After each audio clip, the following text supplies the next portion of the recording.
दोस्तों, अगर आपको यह वीडियो थोड़ा सा भी पसंद आया तो प्लीज एक लाइक, कमेंट और चैनल को सब्सक्राइब जरूर से करें।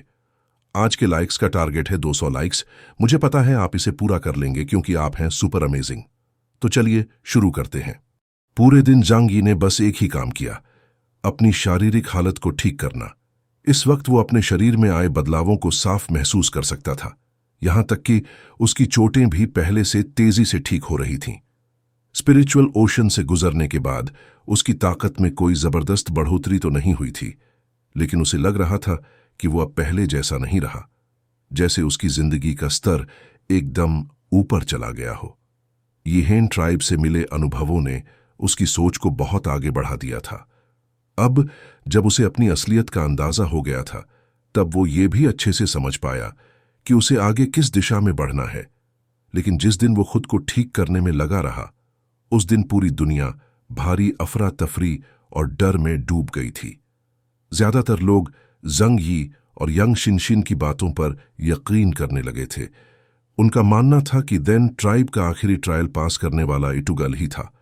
उन्होंने मैकेनिकल सिविलाइजेशन से बहुत लंबी लड़ाई लड़ी थी और उनके ढेरों मैकेनिकल लाइफ फॉर्म्स को तबाह कर दिया था। अब लोग सोच रहे थे कि जब मैकेनिकल सिविलाइजेशन का राजा वापस आएगा तो इंसानों पर कितना भयानक गुस्सा निकालेगा। लेकिन इससे भी ज्यादा डरावनी बात यह थी कि जब लोगों ने ड्रुक नाम के विशालकाय राक्षस और एलन ट्राइब के 4 शूरवीरों की लड़ाई देखी, तो उन्हें लगा कि ये कोई भगवान जैसे लेवल की सभ्यता है जो कभी भी दुनिया को मिटा सकती है। और इसमें वो गलत नहीं थे, क्योंकि यिहेन ट्राइब ने साफ बताया था कि ड्रुक्स जल्द ही इस दुनिया में आएंगे और ताकतवर लोगों की स्पिरिचुअल एसेंस को लूटेंगे। जांग यी के सीने पर जो डेविल्स आई का निशान है, वो शायद ड्रुक का ही छोड़ा हुआ निशान है। जांग यी समझ गया था कि इसका मतलब क्या है। देन ट्राइब कभी कगावा का सबसे पसंदीदा कबीला था और उनके पास सबसे ज्यादा स्पिरिचुअल एसेंस थी। इसलिए ड्रुक्स सालों से एलन लोगों का पीछा करते आ रहे हैं। अब वही खतरा जंग यी और यंग शिनशिन पर आ गया है। एक दिन जरूर वो डरावना ड्रुक उसे निशाना बनाएगा। लेकिन अभी के लिए जंग यी और उसकी टीम के लिए एक अच्छी खबर है, इंसानी गुट, जिसमें डीमन गॉड आर्मर लोरीडेक भी शामिल है। उन्हें अब भी लगता है कि इटुगल जिंदा है और उसने लेहेन ट्राइब की आखिरी विरासत पाली है। इसलिए फिलहाल वो लोग जंग यी को परेशान नहीं करेंगे, और जब तक उन्हें सच्चाई पता चलेगी, जंग यी को पूरा यकीन है कि वो अब इतनी ताकत हासिल कर लेगा कि हर खतरे का सामना कर सके। पूरे दिन दुनिया का कोई भी कोना शांत नहीं था। मैकेनिकल सिविलाइजेशन में दूसरे सबसे ताकतवर इंसान कैंगेरा लोरीडेक अब भी चेर्नोबिल प्लेन में इटुगाल की वापसी का इंतजार कर रहा है। वो अब भी इंसानों के लिए बड़ा खतरा है, लेकिन अगर वो अकेला हुआ तो केवल फ्रीमन्स देश की ताकत से ही उसे खत्म किया जा सकता है, बशर्ते वो एक दिन खुद मान ले कि इटुगाल मर चुका है। टियानहाई सिटी, डंग शेंटोंग और बाकी लोग ब्लिजर्ड सिटी नहीं लौटे। वो सब जांग यी के अगले आदेश का इंतजार कर रहे थे। फ्रीमन से जो भारी खजाना मिला है उसे छोड़िए, लाइट गेट के पीछे की दुनिया से भी जो मिला और जो मैकेनिकल आर्मी हाथ लगी, वो सब मिलाकर एक अनमोल संपत्ति है। अगर वो सभी मैकेनिकल लाइफ फॉर्म्स को जंग यी के आदेश मानने वाला बना दें तो जंग यी किसी देश जितनी ताकत का मालिक बन जाएगा। पर हकीकत में ये करना इतना आसान नहीं है, क्योंकि इतनी बड़ी मरम्मत, सामान बनाना और एनर्जी सप्लाई, ये सब रातों रात मुमकिन नहीं है। सब कुछ इस पर टिका है कि लू केरेन कितनी दूर तक जा पाता है।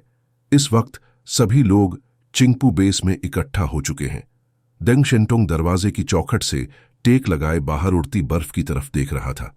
अब बहुत कम बर्फ पड़ती है, कभी कभी भारी बर्फ गिरती है, लेकिन ज्यादातर वक्त हवा बहुत सूखी होती है। वो खाली टियानहाई सिटी को एकटक घूर रहा था। तभी उसके पीछे से बर्फ पर चलते कदमों की आवाज आई। मिस्टर डेंग, खाना तैयार है, चलिए साथ में खाइए। डेंग शेंटोंग को पीछे देखना भी नहीं पड़ा। वो जानता था कि ये बैली चंगचिंग है। उसने शांत स्वर में कहा, तुम लोग खाओ, मुझे भूख नहीं है। बैली चंगचिंग मुस्कुराकर बोला, आज की सब्जियां सारी ताजा हैं, मांस तो डिब्बा बंद है, पर क्या करें, टियानहाई सिटी की मछली पालन व्यवस्था अब और काम के लिए इस्तेमाल हो रही है। मछली ताजा है। अब पालतू जानवरों जैसी कोई समृद्ध व्यवस्था नहीं बची, लेकिन टियानहाई सिटी में कुत्ते अब भी हैं। बाकी जानवर, सुअर, गाय, भेड़ या तो ठंड से मर गए या फिर महामारी की शुरुआत में ही खा लिए गए। अब लोग मछली या डिब्बाबंद मांस ही खा पाते हैं। डेंग शेंटुंग ने मुंह से सफेद धुआं छोड़ते हुए कहा, सच में भूख नहीं है। बाइली चंगचिंग ने थोड़ी देर सोचा और फिर कहा, क्या तुम इसलिए उदास हो क्योंकि तुमने दुनिया की विशालता देख ली है? फ्रीमन्स की लड़ाई में बहुत से ताकतवर लोग थे। दर्जनों बिशप लेवल एलियंस थे जो किसी देश में अपराजेय माने जाते। डेंग शेंटुंग अभी सिर्फ एक व्हाइट चैरियट लेवल एलियन है और जांगनन क्षेत्र में टॉप 10 में आता है, पर असली युद्ध के मैदान में तो वो नाम भी नहीं। इसलिए उसका उदास होना स्वाभाविक था। डेंग शेंटुंग को यह बात भीतर तक छू गई और उसने गहरी सांस ली। हाँ, मेरे और उसके बीच का फर्क बहुत ज्यादा हो गया है। पता नहीं अब ज़ांग यी कहां तक पहुंच जाएगा। लेकिन दूसरी तरफ वो कुछ कहते कहते रुक गया और फिर सिर्फ एक गहरी आह भरी। वो ज़ांग यी से तुलना ही नहीं कर सकता। ये मैथ्यू इफेक्ट है। अमीर और अमीर होता जाएगा, गरीब सब कुछ खो बैठेगा, यहां तक कि जो थोड़ी ताकत है उस पर भी कंट्रोल खो देगा। जो इंसान जितना ताकतवर होता है उसे उतना ही ज्यादा फायदा मिलता है और फिर वो और ताकतवर बनता चला जाता है। शेंटुंग ने भी सोचा था कि अगर वो यिहेन ट्राइब की परीक्षा पास कर लेता तो शायद उसकी किस्मत बदल जाती, लेकिन ये सब सिर्फ एक सपना ही रह गया। बाइली चांगचिंग हंस पड़ा, शायद ये सब किस्मत की ही प्लानिंग है। अगर दुनिया में कयामत ना आई होती तो तुम टॉप के लोगों में होते, लेकिन जब दुनिया रीसेट हो रही हो और 1 अरब में से एक बनने का मौका हो तो गणित के हिसाब से इसकी संभावना लगभग 0 है। डेंग शेंटुंग हल्की मुस्कान के साथ बोला, शायद। उसने हाथ झटक दिए और उसकी आंखों का कंफ्यूजन भी छिप गया। खैर, मैं तो प्रैक्टिकल इंसान हूं। जब खुद से नहीं बन पा रहा तो अब ज़ांग यी से चिपक कर रहूंगा। कम से कम मेरा बिजनेस दिमाग अच्छा है। मैंने शुरू में ही उसमें इन्वेस्ट किया और यह काफी फायदे का सौदा रहा। बाइली चांगचिंग भी सहमत था। वो तो खुद को लकी मानता था कि उसे टियानहाई सिटी में ज़ांग यी से मिलने का मौका मिला। चलो चलो कुछ खा लेते हैं। उनका एग्रीकल्चर मिनिस्टर ली जियान है। भाई, उसकी उगाई सब्जियां बहुत टेस्टी होती हैं। यहां तक कि उसका उगाया चावल भी कमाल का होता है। हम सब उसे राइस इमॉर्टल कहते हैं। दोनों चिंगपू बेस की ओर चल दिए। तभी अंदर से वूडी की आवाज आई। वो थोड़ा एक्साइटेड था। अरे ब्रदर बाइली और कैप्टन डेंग, जल्दी आओ, यहां कुछ बड़ा हो गया है। डेंग शेंटुंग और बाइली चंगचिंग ने एक दूसरे की ओर देखा और जल्दी घर की तरफ भागे। जब वो बेसमेंट में पहुंचे तो देखा कि सब लोग गोल घेरा बनाकर खड़े हैं। बीच में uncle you, fatty shoe, woody वगैरह थे और बीच में खड़ी थी एक बूढ़ी औरत और लगभग 10 साल का एक बच्चा। जैसे ही डेंग शेंटुंग और बेइली अंदर आए, लोग उन्हें रास्ता देने लगे। उन्होंने देखा कि दोनों लोगों में कुछ तो अजीब है। औरत ने अपने हाथ सामने रखे थे। उनके बीच में एक लौ बन रही थी जो चारों तरफ गर्मी फैला रही थी और एक सुखद पीला प्रकाश दे रही थी। और उस बच्चे की दाईं बांह से गहरा नीला लेंस निकला था, जैसे कोई तलवार। ये दोनों एलियंस थे और उनकी ऊर्जा से लगा कि वो तीसरे स्तर के गैमा लेवल एलियंस थे। क्या हुआ? डेंग शेंटुंग ने वूडी और बाकी से पूछा। उसे अभी कुछ खास नहीं लगा था। वूडी ने अपनी दाईं हथेली उठाई और उन दोनों की ओर इशारा किया। उसकी आंखों में अजीब सी चमक थी। बाकी लोगों के चेहरे पर भी वैसी ही हैरानी थी। पहले ये दोनों पूरी तरह पावरलेस माने जाते थे, लेकिन आज अचानक दोनों म्यूटेट हो गए। अब डेंग शेंटुंग और बाइली चंगचिंग को बात समझ आई और दोनों के चेहरे पर हैरानी साफ थी। क़यामत आए अब 3 साल हो गए हैं। दुनिया भर के देश सुपर पावर्स डिटेक्ट करने में बहुत आगे बढ़ चुके हैं। किसी भी बड़े ग्रुप में ऐसा नहीं होता कि किसी में पावर्स छिपी रह जाए। जिन्हें पावरलेस माना जाता है वो लोग होते हैं जिनमें म्यूटेशन की कोई संभावना नहीं होती। अब जब ये दोनों म्यूटेट हो गए हैं तो इसका मतलब बहुत बड़ा है। डेंग शेंटुंग का दिल तेजी से धड़कने लगा। ये दुनिया फिर से पूरी तरह बदलने वाली है। उसे तुरंत समझ आ गया कि यह यिहेन ट्राइब की स्पिरिचुअल एसेंस से जुड़ा है, लेकिन पूरी दुनिया में बहुत ही कम लोग जानते हैं कि यिहेन लोगों की 148 अरब स्पिरिचुअल एसेंस थी। म्यूटेशन सिर्फ टियानहाई सिटी में नहीं हुआ। जब स्पिरिचुअल एसेंस ईथर में लौटी तो उसमें मटेरियल वर्ल्ड की एनर्जी बची रह गई और पूरी दुनिया में दूसरी बार म्यूटेशन शुरू हो गया। सिर्फ आम लोगों में ही नहीं, बल्कि जो पहले से म्यूटेट हो चुके थे उनमें भी दूसरी बार पावर्स बढ़ी। यूरोप, बैटिगन। आज सेंट पीटर्स बेसिलिका का माहौल कुछ भारी था। ओलिव फ्रीमन्स से तुरंत लौट आया था और वहां पोस्ट वॉर फायदे लेने तक नहीं रुका, क्योंकि जब उसने 4 शूरवीर और विशाल ड्रुक को आकाश में देखा तो उसके दिल को जो झटका लगा वो किसी और को नहीं लगा था। उसे अच्छे से समझ आ गया था कि इसका मतलब क्या है। ओलीब मंदिर की सीढ़ियों पर खड़ा था। पोप अलेक्जेंडर एक्स सिंहासन पर बैठे थे और उनके बगल में एक सुनहरे बालों वाला सुंदर लड़का खड़ा था। धूप रंग बिरंगी खिड़कियों से अंदर आ रही थी। उसकी आधी शक्ल अंधेरे में थी, लेकिन उसके मुंह के कोनों से साफ था कि वो नाराज है। ओलिव एक घुटने पर झुककर बोला, योर होलीनेस, मैं अपना मिशन पूरा नहीं कर पाया। मैं आखिरी परीक्षा पास नहीं कर सका और एंजल की विरासत भी नहीं ले सका। पोप चुप थे, लेकिन वो सुनहरा बालों वाला लड़का व्यंग्य में बोला, मिस्टर ओलिव, आप नाइट्स टेम्पलर के नेता हैं और पोप की तरफ से भेजे गए थे फ्रीमंस में, लेकिन आप हार कर लौटे। अब पोप के विश्वास का क्या हुआ? दूसरी तरफ पूरा दिन जांग यी ने बाहर की दुनिया से पूरा संपर्क काट दिया। उसे पता था कि बहुत सारे लोग पागलों की तरह उसे ढूंढ रहे होंगे। सब जानना चाहते थे कि जांग यी ने आखिरी स्तर में क्या देखा। थोड़ी सी भी जानकारी चाहिए थी और जानना चाहते थे कि आखिर में यीटूगल का क्या हुआ। जांग यी बस अपने शरीर को रिकवर करने में लगा रहा, बाकी सब कुछ इग्नोर कर दिया। ऐसे छोटे मोटे कामों की जिम्मेदारी उसने यंग शिनशिन को दे दी। यंग शिनशिन ने सबसे पहले वो कहानी बनाई जो चेर्नोबिल प्लेन में कही गई बातों पर आधारित थी। अच्छी बात यह थी कि जब लोगों ने बाद में पूछताछ की तो उसने सबको ये यकीन दिला दिया कि यीटूगाल शायद यिहेन ट्राइब की विरासत लेने के बाद किसी स्पेशल जगह पर चला गया है। एक दिन और रात शांति में बीत गई। जांग यी की चोटें जो कीर ने पूरी तरह से ठीक कर दी और उसने यीटूगाल की शक्ति का कुछ हिस्सा भी सोख लिया। अब उसका एबिलिटी इंडेक्स सीधा 35,000 पॉइंट्स तक पहुंच गया। ये संख्या बहुत हैरान करने वाली थी, क्योंकि पहले के हिसाब से जैसे जैसे एलियन की शक्ति का स्तर बढ़ता है उसे सोखने में ज्यादा वक्त लगता है, लेकिन इस बार सिर्फ एक दिन में जांग यी ने यीटूगल की पूरी शक्ति सोख ली। जांग यी को पता था कि यह सिर्फ एबिलिटी इंडेक्स बढ़ना नहीं है, बल्कि यिहेन ट्राइब की खास शक्ति भी अब उसके शरीर में आ चुकी है। उसे लग रहा था कि वो सच में अब पहले जैसा नहीं रहा। जांग यी ने अपनी लड़ाई वाली ड्रेस पहनी। उसे पता था कि अभी सब कुछ खत्म नहीं हुआ है और आगे और मुसीबतें आने वाली हैं। सब कुछ खत्म करना जरूरी था।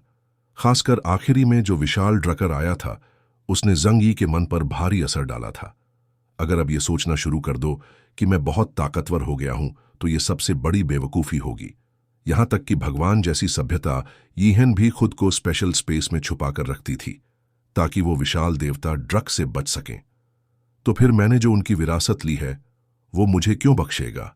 जांग यी लिविंग रूम में आया। इस वक्त जो कियर और यांगसिया गहरी नींद में थे। कल उसकी चोट ठीक करने में दोनों बहुत थक गए थे। सिर्फ लू केरन लिविंग रूम में थी। वो किसी मैकेनिकल मशीन को सुधार रही थी। हुआ आराम से सोफे के हैंडल पर लेटी थी और आराम से आंखें बंद किए सो रही थी। जांग यी को देखकर उसने अंगड़ाई ली और कूदकर जांग यी के कंधे पर चढ़ गई। जांग यी ने उसे गोद में ले लिया और हुआ ने प्यार से उसका सिर उसकी छाती में रगड़ा, जैसे उसे जांग यी की खुशबू पसंद हो। लू केरन ने मुड़कर मुस्कुराते हुए पूछा, भैया आप उठ गए, सब ठीक है ना?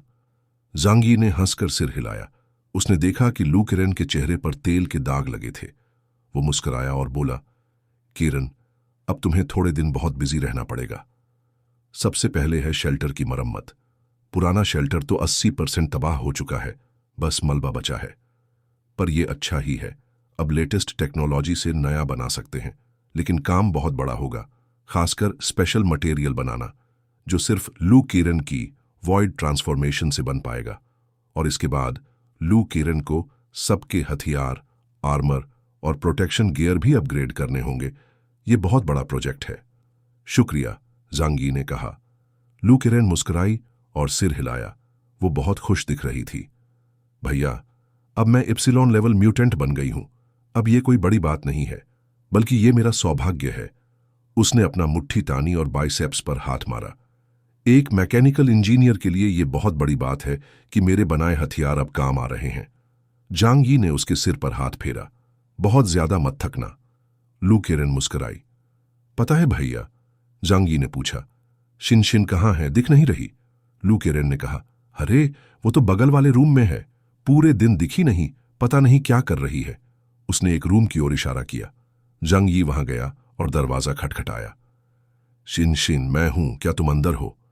यांग शिनशिन की आवाज आई। भैया, दरवाजा खुला है। जांग यी अंदर गया। अंदर हर तरफ तैरते हुए 3D प्रोजेक्शन थे। बहुत सारे शब्द उसमें थे, दुनिया भर की भाषाओं में, और हुआक्सू किंगडम की प्राचीन भाषा भी। जंगी ने पूछा, शिनशिन तुम क्या कर रही हो? यंग शिनशिन जमीन पर बैठी थी। उसके नीचे एक मोटा नरम कंबल था। उसने हाथ हिलाया और जंगी को पास बैठने को कहा। जंगी पास बैठ गया। यंग शिनशिन ने कहा, भैया, कल यीहेन क्लैन के टियान्यू पैलेस में जो देखा वो शायद हमने दोनों ने देखा था, लेकिन हमें अलग अलग बातें समझ में आईं। जंग यी ने आंखें फैलाईं। क्यों अलग? यंग शिनशिन ने शरारत से मुस्कुराते हुए कहा, तुमने जो कल बताया उसमें कुछ बातें मुझसे अलग थीं। मतलब ये नहीं कि वो इतिहास को अलग अलग बताते हैं, मुझे लगता है उनका वर्ल्ड व्यू एक ही है, क्योंकि वो अपनी रेस की कहानी और शुरुआत अगली पीढ़ियों को देना चाहते हैं। वो सिर्फ वही बातें बताते हैं जो उनके बारे में होती हैं, लेकिन अगर हम उनसे कुछ पूछें तो वो जवाब देते हैं, है ना? जंग यी ने सिर खुजाया। सच है, लेकिन समय कम था और जानकारी बहुत ज्यादा थी। मैं ज्यादा कुछ पूछ नहीं पाया। कल जंग यी ने सबको जो पता था वो बता दिया, लेकिन यंग शिनशिन चुप रही क्योंकि उसे कुछ चीजें जांचनी थीं। यंग शिनशिन ने कहा, भूतकाल को बदला नहीं जा सकता, पर भविष्य ज्यादा जरूरी है। यीहेन ट्राइब ने अरबों साल खुद को सील कर लिया, इसलिए वो आगे की दुनिया का बस एक मोटा अंदाजा ही जानते हैं। इसलिए वो सर्वज्ञ और सर्वशक्तिमान नहीं है, लेकिन उन्होंने एक बात साबित कर दी कि मानवता की पीढ़ी दर पीढ़ी आगे बढ़ने में एंजल्स का होना बहुत जरूरी है। पुरानी सभ्यता कागावा के गाइडेंस से आगे बढ़ी थी, लेकिन जब कोई प्रजाति अनजान होती है तो शायद उन्हें सब कुछ नहीं बताया जाता। तो इसीलिए पौराणिक कथाएं एक तरीका होती हैं भविष्य की पीढ़ियों को याद दिलाने का। दुनिया के अलग अलग देशों की पुरानी कथाओं में कुछ बातें कॉमन हैं, जैसे बाढ़, ब्रह्मांड की उत्पत्ति और जानवर जैसे देवता। अब ये बातें सच लग रही हैं। जंग यी ने सिर हिलाया। मुझे भी ऐसा ही लगता है। यांग शिनशिन ने उसकी ओर देखा। लेकिन एक सवाल है, अगर हमारे एंजल्स पिछली सभ्यता से आए हैं तो फिर आखिर उन अंडरग्राउंड सभ्यताओं ने हमें क्यों मिटाना चाहा? और अजीब बात यह है कि शायद उन्हें एक दूसरे के बारे में पता भी नहीं है। कुछ अंडरग्राउंड सभ्यताएं इंसानों को खत्म करना चाहती हैं और कुछ हमारी मदद कर रही हैं। जांग यी ने माथा दबाया। यीहेन ट्राइब के दूतों ने यह बात नहीं बताई, क्योंकि उनके हिसाब से ये छोटी बातें हैं। यंग शिनशिन ने सिर हिलाया। सच है, मैंने भी ये सवाल नहीं पूछा, क्योंकि और भी जरूरी बातें पूछनी थीं। लेकिन मुझे लगता है कि सारे राज इतिहास और पौराणिक कथाओं में छिपे हैं। अगर हम इन्हें समझ लें तो हम सब कुछ जान सकते हैं। लेकिन ये बहुत बड़ा काम है और इसमें बहुत सारा भाग्य भी चाहिए। तो मैंने एक शॉर्टकट चुना। जंग यी की आंखों में चमक आ गई। शॉर्टकट? यंग शिनशिन ने सिर हिलाया। अब हमें पता है कि कुछ लोग भविष्य देख सकते हैं। इससे साबित होता है कि समय भी एक सच है, और मेरे आसपास कुछ लोग हैं जिनमें यह भगवान की दी हुई शक्ति है। उसने जंग यी की तरफ देखा। जंग यी ने अपनी नाक की ओर इशारा किया। लेकिन मेरी भविष्य देखने की शक्ति सिर्फ 3 सेकंड की है। इतना कैसे काफी होगा? यंग शिनशिन ने कहा। तो मैंने ये पूछा कि लोग भविष्य कैसे देख सकते हैं। भैया, शायद यही तुम्हारी शक्ति को आगे बढ़ाने की कुंजी है। तुम्हारे पास टाइम और स्पेस की शक्ति है, और स्पेस में तुमने अच्छा विकास किया है, क्योंकि हमारी दुनिया में स्पेस को समझना आसान है, लेकिन टाइम की शक्ति बहुत धीरे धीरे बढ़ रही है, शायद क्योंकि तुम समय को अच्छी तरह समझते नहीं। जांग यी ने हल्की चिंता से कहा। असल में मेरी शक्ति तो बढ़ी है, वो काफी नहीं है। यंग शिनशिन ने गंभीरता से कहा। अगर सब कुछ पहले से तय है तो टाइमलाइन पर विनाश तो पक्का है। हमें भविष्य देखने और उसे बदलने की ताकत चाहिए। भैया, मैं सोचता हूं इसलिए मैं हूं। सेंट वांग ने यही कहा था ना? जांग यी ने कुछ पल सोचकर पूछा। क्या तुम्हारे पास इसका जवाब है? हां, यंग शिनशिन ने कहा। Akashic records. क्या? जांग यी को यह शब्द पहली बार सुनाई दिया और वो चौंक गया। यंग शिनशिन ने समझाया। एकशिक रिकॉर्ड्स शब्द प्राचीन कर्मिट किंगडम की मिथकों से आया है और उनके बुद्धिमान देवता थोथ से जुड़ा है। एकशिक रिकॉर्ड्स का मतलब होता है ब्रह्मांड की जिंदगी की किताब। बौद्ध धर्म में इसे आलय विज्ञान कहा जाता है। ये कोई किताब नहीं है, ना ही कोई चीज है जिसे छू सको, बल्कि ये एक तरह की सुपर मेमोरी है जो पूरे ब्रह्मांड को कवर करती है। हर वो बात जो अभी, पहले और आगे होने वाली है, सब इसमें पहले से मौजूद है। कुछ गिने चुने लोग इससे जुड़ सकते हैं और अपने पिछले जन्म, इस जन्म, कर्म और भविष्य की जानकारी पा सकते हैं। इतिहास में कई लोग इससे जुड़े होने की बात कहते हैं, जैसे मशहूर वैज्ञानिक निकोला टेस्ला। फिर वो रुकी और बोली, अब लग रहा है कि आकाशिक रिकॉर्ड्स असल में ईथर के सबसे बड़े विल कगागो का ही रूप है। भैया, तुम्हें वो सपना याद है जो तुम्हें बार बार आता है? जंग यी को तुरंत उस सपने की याद आई जहां वो सफेद रोशनी से भरे हुए समुद्र में था, जहां सफेद रोशनी के अनगिनत कण एक विशाल दुनिया बनाते हैं। अगर कोई सुप्रीम विल है तो वही सब तय करता है, शुरुआत और अंत भी वही तय करता है। एक इंसान की इच्छा अपने आसपास असर डाल सकती है, लेकिन अंत में उसे फिर उसी रास्ते पर लाया जाता है जो कगागो ने पहले से तय किया है। तो भैया, तुम ही वो हो जो आकाशिक रिकॉर्ड से जुड़ सकते हो। अगर हम इसमें झांक सकें और आने वाली चीजों को देख सकें, तो हम भले ही पूरी मानव सभ्यता न बचा सकें, पर अपने करीबी लोगों को जरूर बचा सकते हैं। और मुझे लगता है इंद्रा भी आकाशिक रिकॉर्ड से जुड़ा हुआ है। जंग यी ने अपने दोनों हाथों से ठुड्डी को थामा और इस संभावना पर सोचने लगा। दूसरी तरफ डेंग शेंटोंग ने वापस जाने की इच्छा जताई। जंग यी ने हाथ हिलाया, तुम्हारी मर्जी, लेकिन अगर रुकना है तो जाकर जूजंग और बाकियों को हेल्लो बोलाओ और काम में मेरी मदद करनी होगी। डेंग शेंटोंग हंसते हुए बोला, यह तो आसान है, मुझे यकीन है जू शुआई को कोई ऐतराज नहीं होगा। उसे मुझसे प्रॉब्लम है। जंग यी हल्के से हंसा और फिर सिर हिलाया, जैसे उसे ज्यादा फर्क न पड़ा हो। फ्रीमन्स के साथ जो हुआ वो किसी ने सोचा भी नहीं था, और उसे जो मिला वो बहुत ही जबरदस्त था। जब बाद में जूजंग को ये बात पता चलेगी तो जरूर उसे गुस्सा आएगा कि जंग यी ने जू यू को साथ ले जाने से मना कर दिया था। लेकिन तो क्या, जंग यी की ताकत के सामने जूजंग कुछ नहीं कर सकता था। उसे अपनी सोच दिल में ही रखनी पड़ी। कैप्टन, बैली चंगचिंग और बाकी लोग आए और जंग यी को 2 बड़े बेस में हुए बदलाव की रिपोर्ट दी। चिंगपो बेस और यंगशेंग बेस में एक ही दिन में 20 लोगों के अंदर स्पेशल ताकत जागी और आज सुबह 7 और मिल गए। जंग यी को कोई हैरानी नहीं हुई, नॉर्मल है। और अब तुम्हारे ताकत के लेवल का जो लॉक है वो ढीला हो जाएगा। अब ऊपर वाले से प्रार्थना करो, शायद तुम में से कोई अपनी लाइफ लेवल की लिमिट को तोड़कर इप्सिलॉन के लेवल तक पहुंच जाए। जंग यी सोच भी नहीं सकता था कि यिहेन कबीले की 148 बिलियन स्पिरिचुअल एसेंस कितनी कीमती है, क्योंकि वो दूसरी जनरेशन के इंसान थे जिन्हें क्रिएटर ने खुद अपना बेटा माना। इतने परफेक्ट थे कि उन्हें दुनिया की सच्चाई समझ आ गई और वो रिप्रोड्यूस करना नहीं चाहते थे। इसलिए क्रिएटर ने बाद की इंसानी नस्लों की स्पिरिचुअलिटी जानबूझकर कम कर दी। अब जो छठी जनरेशन इंसान है उसकी स्पिरिचुअलिटी बहुत घट चुकी है, तो जब वो 148 बिलियन स्पिरिचुअल एसेंस बाहर निकलेगी, पूरी धरती बदल जाएगी। ये पहली बार होगा ऐसा। जंग यी की बातें भले हल्की लग रही थीं, लेकिन वहां मौजूद हर एक्स्ट्रॉर्डिनरी इंसान के अंदर जोश भर गया। क्लैप! जंग यी ने ताली बजाई और आवाज ऊंची की। ठीक है, अब सबसे जरूरी काम है टियानहाई फोर्ट्रेस को फिर से बनाना। केरन, तुम पूरा कमांड संभालो और सबको तुम्हारी बात माननी होगी। के रान ने सिर पर हाथ रखा। जोंगचेंग, बैली चंगचिंग ने तुरंत कहा, हमारी फुइंग ट्रूप्स पूरी तरह से सुप्रीम की बात मानेंगी और मिस लू का पूरा साथ देंगी। जंग यी ने हाथ हिलाया। तियानहाई सिटी में वर्कर्स की कमी नहीं है। बैली, तुम्हें एक और काम करना है। तियानहाई सिटी के सारे लोगों की टैलेंट दोबारा जांचो। देखो कितनों में म्यूटेशन हुआ है और कितने एलियंस में सेकंड म्यूटेशन हुआ है। जिनमें टैलेंट हो उन्हें फुकागे फोर्स की रिजर्व फोर्स में भर्ती करो। बैली चांगचिंग ने सिर हिलाकर हामी भरी। दंग शेंटोंग हंसते हुए आया, अपनी नाक की ओर इशारा करके बोला, योर एक्सेलेंसी, हमें भी कोई काम दो, ऐसे ही खाली नहीं बैठ सकते।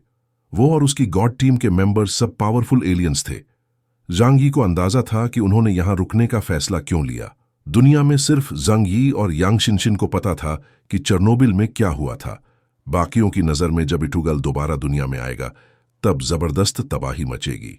डेंग शेंटोंग को लगा कि जंग यी के साथ रहना सबसे सेफ है। जंग यी ने इस बात को नहीं छेड़ा, बस कहा, तुम्हारी डेंग्स टेक्नोलॉजी तियानहाई सिटी में एक ब्रांच खोल सकती है। अब तुम्हारी टेक्नोलॉजी की यहां जरूरत है। 3 साल से पूरी दुनिया सुपरनैचुरल पावर्स की रिसर्च में लगी थी। सबसे एडवांस प्रोजेक्ट था स्पिरिट ऑफ सैक्रिफाइस की स्टडी। अगर इसे समझ लिया जाए तो कोई भी देश सबसे ताकतवर बन सकता है। जांग यी जानता था कि अब यीहेन लोगों की स्पिरिचुअल एसेंस इकट्ठा करने का सही टाइम है। डेंग शेंटोंग ने कहा, यह तो ऑब्वियस है, आप हमारे डेंग ग्रुप के मेजर शेयर होल्डर हो तो यही सही रहेगा। अगर तियानहाई सिटी में रहना है तो सरेंडर लेटर देना पड़ेगा। जांग यी की प्लानिंग के तहत तियानहाई फोर्ट्रेस का रिकंस्ट्रक्शन शुरू हुआ। इसमें थोड़ा समय लगेगा क्योंकि लू केयन को पूरा फोर्ट्रेस नए मटेरियल से बनाना पड़ेगा, लेकिन जो इंसान इप्सिलॉन तक पहुंच गया हो उसके लिए यह कोई बड़ी बात नहीं थी। सब अरेंजमेंट के बाद जांग यी अपने कोर टीम के साथ टेम्परेरी रेजिडेंस में गया। भले ही वो जगह टेम्परेरी थी, लेकिन उसमें सारी लग्जरी और कंफर्ट था।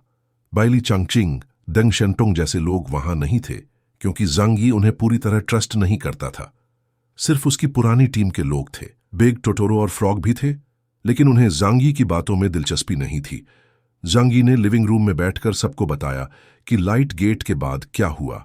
फैटी शू, अंकल यू, मू यान, जो हाइमे, जो पहले चिंतित थे, अब हैरान और खुश थे। इतनी सारी सच्चाई एक साथ जानकर सब चौंक गए।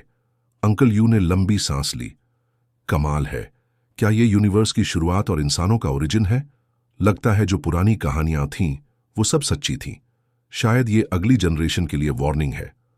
शायद आगे चलकर हमारी भी कहानियां बनेंगी और हमें भगवान कहा जाएगा। जो हाइमे ने सीने पर हाथ रखकर कहा, बहुत अच्छा हुआ, मैं तो डर रही थी कि फिर से लड़ाई करनी पड़ेगी। फैटी शू की खुशी से जुबान लड़खड़ा गई। फाड़ दिया बॉस, यही चाहिए था। अब बंकर पे अटैक और भागने की प्लानिंग नहीं करनी पड़ेगी। जांग यी ने सिर हिलाया। नहीं, सब इतना आसान नहीं है। जितना मैं इस दुनिया को समझता हूं उतना ही डर लगता है। यीहेन कबीले के हिसाब से एंड ऑफ द वर्ल्ड को रोका नहीं जा सकता। 99% दुनिया खत्म हो जाएगी, सिर्फ थोड़े से लोग ही बच पाएंगे। उसने लू किरण की तरफ देखा और कहा, किरण, तुम्हें तकलीफ होगी, लेकिन अब हमें हमेशा भागने के लिए तैयार रहना होगा। तियानहाई फोर्ट्रेस को बनाते वक्त हमें अंडरग्राउंड जाने का ऑप्शन भी रखना होगा और स्पेस शटल प्लान को भी एक्टिव करना होगा। उसने हाथ बांधते हुए गंभीरता से कहा, अंडरग्राउंड जाना सबसे आसान है, बस ये सोचना है कि फोर्ट्रेस हाई टेम्परेचर और प्रेशर को सहन कर पाए या नहीं।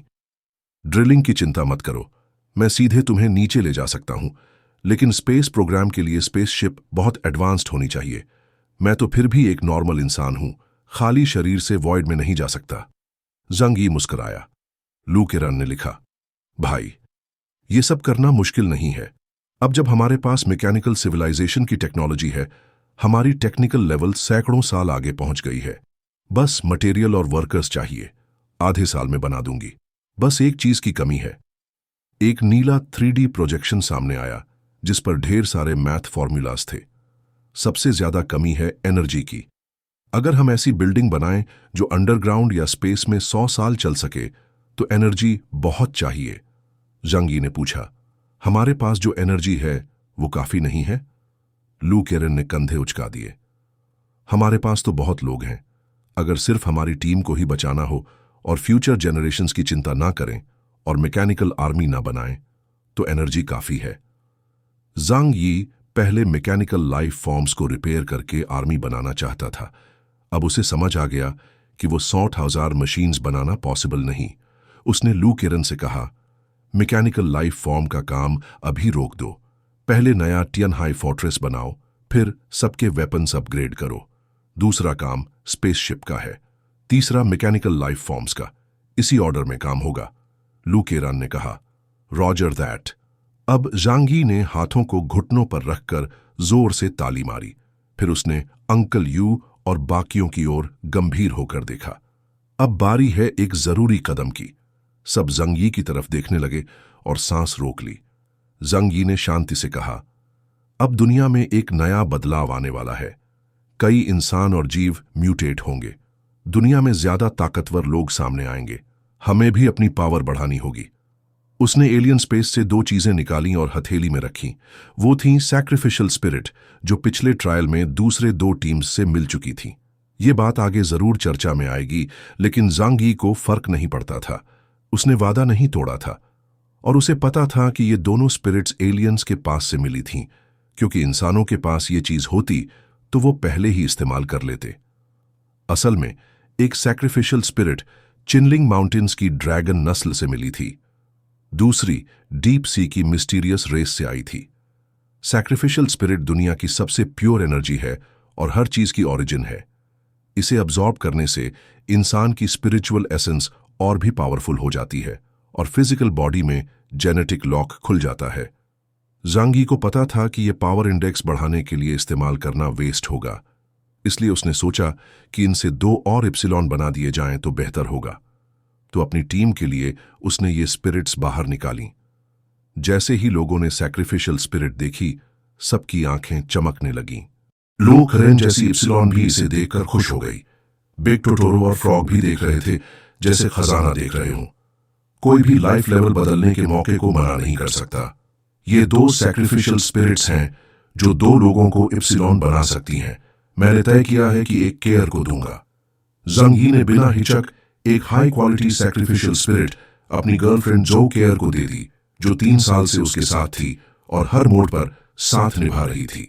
जो आखिरी में अचानक वो राक्षस आ गए, उनके बारे में मुझे कुछ नहीं पता। ओह, इस दुनिया में अभी भी कितनी चीजें हैं जो हम नहीं जानते, जांग यी ने भावुक होकर कहा।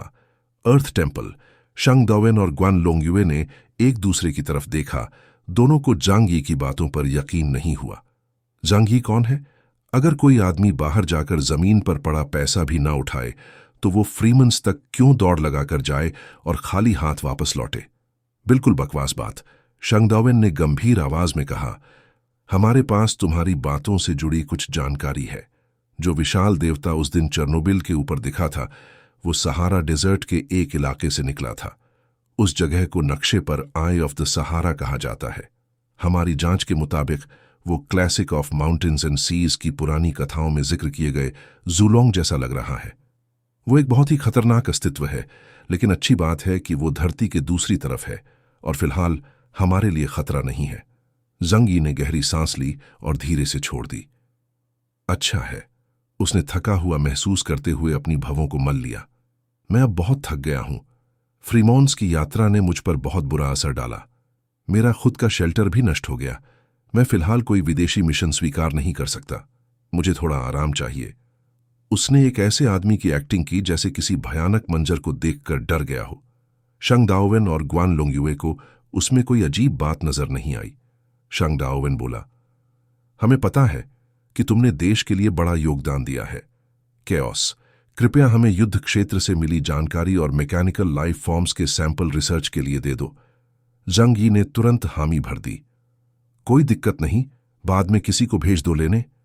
डीमन गॉड मशीन को छोड़कर बाकी मैकेनिकल टेक को बांटने में उसे कोई आपत्ति नहीं थी। मैं सबको मैसेज भेज दूंगा। हर रीजन से लोग आकर सैंपल ले सकते हैं। संकट पास आ रहा है। सिर्फ एकजुट होकर ही हम इसका सामना कर सकते हैं। आज हुआक्सू कंट्री की जनसंख्या 100 मिलियन से भी कम रह गई है, लेकिन ये फिर भी एक बहुत बड़ी संख्या है। जांग यी जानता है कि जब दुनिया का अंत आएगा तो इनमें से ज्यादातर लोग मारे जाएंगे।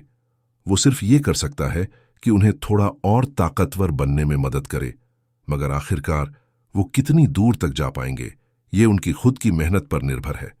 शंग दाओवेन जांग यी की दरियादिली से बहुत प्रभावित हुआ। बहुत शुक्रिया केओस, मैं सभी जिलों को तुरंत सूचना भेजता हूं। जांग यी बोला, जरूरत नहीं, मैं खुद उनसे संपर्क कर लूंगा। ठीक है। कम्युनिकेशन चैनल बंद होने के बाद ग्वान लोंगयुए एक कुर्सी पर बैठ गई। सामने एक कॉफी टेबल थी। चाय की खुशबू हवा में फैल गई। उसने शांग दाओवेन को चाय दी और शांत स्वर में पूछा, तुम उसके शब्दों पर कितना भरोसा करते हो? शांग दाओवेन ने चाय की चुस्की लेते हुए कहा, क्या तुमने नहीं देखा? वो पहले से थोड़ा बदला हुआ लग रहा है। हां, देखा। ग्वान लोंगयुए ने कहा, वो पहले से ज्यादा उदार हो गया है। मैंने सोचा था मैकेनिकल लाइफ फॉर्म्स के सैंपल मांगने पर वो टाल देगा। शांग डाओविन की आंखों में एक अजीब चमक आई। इसका मतलब है कि उसे फ्रीमन्स में बहुत ज्यादा हासिल हुआ है, इतना कि अब उसे थोड़ा सा बांटने से फर्क नहीं पड़ता। उसने प्याली नीचे रखी और मुस्कुराया। हमें जो जानकारी मिली है उसके मुताबिक उसने हजारों मैकेनिकल लाइफ फॉर्म्स इकट्ठा किए हैं। उनमें से कुछ डीमन मशीन्स बहुत ही ताकतवर हैं। ग्वान लोंगयुए ने नजरें झुका लीं। वही सबसे कीमती चीजें हैं, लेकिन उसके स्वभाव को देखकर लगता है वो हमें वो नहीं देगा। कुछ ले जाकर बदले में देना होगा, शांग दाओविन ने सोचा। ग्वान लोंगयुए बोली, क्या दे सकते हो? शेंगजिंग के पास अब ऐसा क्या है जो उसे पसंद आए? शांग दाओविन कुछ कहने ही वाला था, फिर चुप हो गया और कड़वा मुस्कुराया। जांग यी के पास अब ना तो संसाधनों की कमी है न हथियारों की। ताकत में वो हाउटू तक को टक्कर दे सकता है। कम से कम एक बात तो तय है, शांग दाओविन ने कहा, वो देशभक्त है। ग्वान लोंगयुए बोली, लेकिन इसका मतलब ये भी है कि उसने कोई बहुत बड़ा खतरा देखा है, क्योंकि जब कोई इंसान कलेक्टिव के बारे में सोचता है तो इसका मतलब है कि वो अकेले उस समस्या को नहीं सुलझा सकता, इसलिए वो समूह की तरफ झुकता है। उसने चाय का प्याला रखा, चेहरा गंभीर था। चलो, ब्लैक ड्रैगन से फिर मिलते हैं। शेंगजिंग रीजन से संपर्क खत्म हुआ। जांग यी ने जोजंग से फिर से संपर्क किया और लगभग वही बात दोहराई जो पहले कही थी। साथ ही मैकेनिकल लाइफ रैकेज के 10 सैंपल देने की पेशकश की। जोजंग ने पहले चिंता जताई और फिर शुक्रिया कहा, लेकिन जल्दी ही अफसोस करने लगा। फ्रीमन्स में इतना कुछ हुआ, अगर तुम उस वक्त जूयू को भी साथ ले जाते तो अच्छा होता। लौटने के बाद जो एलियंस बचे थे वो भी लाइट गेट के पीछे क्या हुआ ये नहीं बताते, क्योंकि वो आखिरी मोड़ पर जंग यी द्वारा धोखा खा गए थे। इसलिए ज्यादातर लोगों को असली बात नहीं पता, लेकिन जूजंग मानता है कि जंग यी को बहुत फायदा हुआ है, इसलिए वो अफसोस करता है। जंग यी ने कहा, मैं वहां गाओ चंगकोंग से मिला। जूजंग की आंखें सिकुड़ गईं और चेहरा गंभीर हो गया। वो गद्दार अब कहां है? जिंदा है और अब ब्लैक चैरियट लेवल तक पहुंच गया है। ये सुनकर जूजंग को जबरदस्त झटका लगा। गाओ चंगकोंग वही था जिसे जांग यी ने मारने से बचाया था। अब वो एग्जाइल में रहकर दिन ब दिन ताकतवर हो रहा है और अब वो इतना शक्तिशाली है कि जूजंग की जान को असली खतरा बन गया है। जांग यी ने शांत स्वर में कहा, अगर वो मेरे रास्ते में आएगा तो मैं उसे मार दूंगा। जूजंग ने राहत की सांस ली। उसकी हालत ऐसी थी जैसे डूबता आदमी तिनके का सहारा पकड़ रहा हो। इसके बाद जूजंग ने फ्रीमन्स की बातें पूछीं। जांग यी ने थोड़ी सी जानकारी दी और मैकेनिकल टेक के बारे में कहा, बहुत हाई टेक है, हम अभी इसे समझने की कोशिश कर रहे हैं। कुछ हिस्सा क्रैक किया है जिससे हमारी तकनीक में काफी तरक्की हुई है। किसी को भेज दो, ले जाकर धीरे धीरे रिसर्च करो। ये सब झूठ था। लू केरान, जिसने इप्सिलॉन डोमेन में कदम रखा था, वो डीमन मशीन्स को पूरी तरह खोल सकता है। असल में 99% से ज्यादा टेक का राज सामने आ चुका है, मगर जांग यी ये सब नहीं बता सकता। जूजंग फिर भी बहुत आभारी था। उसे कुछ नहीं करना पड़ा और मैकेनिकल लाइफ पर रिसर्च मिल गई। और क्या चाहिए? कॉल खत्म करने के बाद जांग यी ने दूसरों से संपर्क करना जारी रखा। जूजंग ने अपना कॉल इंटरफेस बंद किया, फिर ब्लिजर्ड सिटी की ऊंची बिल्डिंगों की तरफ खिड़की से देखा। उसके दिल में उथल पुथल थी। उसे पता था कि जांग यी ने बहुत कुछ छिपा रखा है और जो सैंपल उसे मिले वो बहुत ही छोटा हिस्सा है। मगर अब वो जांग यी पर कंट्रोल करने की स्थिति में नहीं है। उसकी गॉड डॉटर जूयू भी गाओ चंगकोंग के डर से ब्लिजर्ड सिटी से बाहर नहीं जा सकती। गाओ चंगकोंग उसके दिल की सबसे बड़ी चुभन है। अगर कहीं से भी चूक हुई तो वो आ सकता है और उसकी जान ले सकता है। दूसरी तरफ जांग यी और ब्रायन कि दूसरे ग्रह पर जाने वाले संसाधनों को लेकर बातचीत हो रही थी। तभी जांग यी की बात सुनने के बाद ब्रायन ने अपनी बड़ी नाक मली। गिफ्ट क्रैब, ब्रो, मुझे इस बारे में कुछ नहीं पता, क्योंकि ये कोलंबियन सरकार का सीक्रेट है। तू जानता है, अगर उन्हें सच में मार्स पर बसने का कोई तरीका मिला होता तो वो चुपचाप एक स्पेसक्राफ्ट बना लेते और सबसे पहले खुद वहां चले जाते। जांग यी ने सिर हिलाया। उसे बात सही लगी, पर तेरे जैसे पोजीशन वाले को भी नहीं पता। ब्रायन ने मजबूरी में कंधे उचकाए। वो प्रोफेसर पागल है। उसे इस तबाही की रिसर्च करने का जुनून है। वो यहीं रहकर जीवों के बदलाव को स्टडी करना चाहता है, इसलिए मैं भी उसके साथ रुक गया। पर उसकी काबिलियत देखकर कह सकता हूं, अगर वो चाहता तो स्पेस में चला भी जाता। जंग यी ने भौहें उठाईं। पता नहीं ब्रायन सच छुपा रहा था या वाकई में नहीं जानता था। पर एक बात पक्की थी, मार्स पर बसने की बात कोलंबियन सरकार का राज है और सही जानकारी पाना आसान नहीं। मुझे धीरे धीरे खुद ही पता लगाना होगा। ठीक है, लगता है मुझे धीरे धीरे रिसर्च करनी पड़ेगी, पर हमारी डील के हिसाब से मैं तुझे मुआवजा दूंगा। हालांकि मुझे उस महान भगवानों की सभ्यता का खजाना नहीं मिला, फिर भी तू जो मांगेगा मैं देने की कोशिश करूंगा। खाना, ऊर्जा, हथियार, कुछ भी। ब्रायन कैमरे की तरफ चुपचाप घूरता रहा। कुछ सेकंड तो जंग यी को लगा नेटवर्क ही फ्रीज हो गया है। फिर ब्रायन बोला, अभी सोचा नहीं, तू उधार मान ले, बाद में बताऊंगा क्या चाहिए। जंग यी ने कंधे उचकाए। ठीक है, जैसे तेरी मर्जी। उनके लेवल पर आम चीजों में कोई खास दिलचस्पी नहीं थी। नेचुरल साइंस लैब को फ्रीमन्स में मटेरियल्स की प्रायोरिटी थी और ब्रायन जैसे कुत्ते को इन चीजों से फर्क नहीं पड़ता। आज के लिए इतना ही, फिर मिलते हैं। जंग यी कॉल खत्म करने ही वाला था कि ब्रायन ने पंजा उठाकर रोका। रुक, केओस, बस इतनी सी बात थी। जंग यी, ब्रायन ने शक भरी नजरों से देखा। तू फ्रीमन्स में हो रही अजीब चीजों के बारे में इतना शांत क्यों है? जैसे कि वो डार्क जायंट जिसने 4 हॉर्समैन से लड़ाई की, तूने उसका जिक्र तक नहीं किया और अब तो पूरी दुनिया उसके पीछे पागल है। जंग यी ने आंखें नीची कर लीं। ब्रायन, उसकी आवाज थकी हुई थी, मैं बहुत थक गया हूं। दुनिया हर दिन और भी पागल हो रही है और चीजें अब हमारी समझ से बाहर जा चुकी हैं। इंसान और कुत्ते उस पत्ते पर जमी बैक्टीरिया की तरह हैं जिसे कभी भी एक बड़ी लहर बहा सकती है। इस वक्त के अंदर मैंने इतना कुछ देखा है कि अब मैं बस सुन्न हो गया हूं। उसने लंबी सांस ली। जिंदा रहो। जांग यी ने कॉल काट दी और अपनी नाक को छूते हुए सोचा कि यह कुत्ता तो बहुत चालाक निकला। लग ही गया था उसे कुछ गड़बड़ है। ब्रायन स्क्रीन की ओर देखता रहा, जो अब काली हो गई थी। फिर वो लैब की दूसरी ओर देखने लगा। वहां प्रोफेसर डाविंची, जिनके बाल बिखरे हुए सिल्वर रंग के थे, 2 टेस्ट ट्यूब लेकर खड़े थे। उन्होंने इधर उधर देखा और सही नाप पक्का करने के बाद दोनों घोल मिलाए। थेंग! सफेद धुआं उठा और फिर जो 2 तरल पहले पारदर्शी थे वो अजीब से बदलने लगे। बड़े बड़े बुलबुले निकलने लगे और एक अजीब सी आवाज, जो ना रोने की थी ना हंसी की, जैसे किसी बच्चे की, सुनाई दी। दाविंची, तुझे पता है उसने क्या कहा? दाविंची ने छोटी आंखों से देखा और बेमन बोला, हाँ, सुना? बस लोगों को बहलाने वाली बातें थीं। वो बहुत चालाक है, उससे सच्ची जानकारी नहीं निकलेगी। ब्रायन उसके पीछे खड़ा हो गया और देखा कि वो थोड़ा सा तरल निकालकर पेट्री डिश में डाल रहा है। सफेद और चिपचिपा लिक्विड अजीब तरह से मरोड़ खा रहा था, जैसे कोई नई जिंदगी उसमें जन्म लेने को हो। ब्रायन का चेहरा बिगड़ गया। ये तो जैसे तू कीड़े बना रहा है, बहुत गंदा लग रहा है। दाविंची ने गुस्से से कहा, ओ बेवकूफ कुत्ते, तू साइंस की कद्र नहीं करता। मेरी मेहनत को गंदा मत बोल। वो बीकर को संभाल कर पकड़ते हुए बोला, ये मेरी सालों की मेहनत का नतीजा है। वो उस अजीब तरल को देख रहा था। उसकी आवाज धीमी लेकिन उत्साहित थी। मुझे लग रहा है मैं भगवान के राज के पास पहुंचने वाला हूं। अगर दुनिया मेरे मुताबिक चल रही है तो ये चीज जरूर काम करेगी।